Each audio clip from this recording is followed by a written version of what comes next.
টাকা জমানো শুধু হিসাব না রে ভাই, এটা নিজেকে কষ্ট দেওয়া আর স্বপ্নকে ধীরে ধীরে বাঁচিয়ে রাখার লড়াই। তোর মতোই এক ভাই ছিল, নাম ছিল মামুন।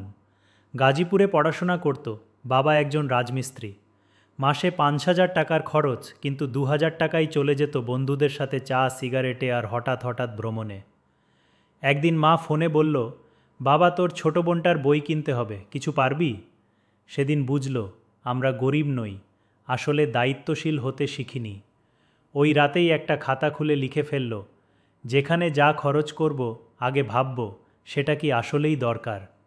তুই যদি ছাত্র হোস, প্রতিদিন মাত্র ১৬৭ টাকা না খরচ করে রাখিস, এক মাসে ৫,০০০ টাকার সেভ। শুধু দুইটা জিনিস লাগবে, নিজেকে বোঝানো আর ফাঁকা খরচকে না বলা।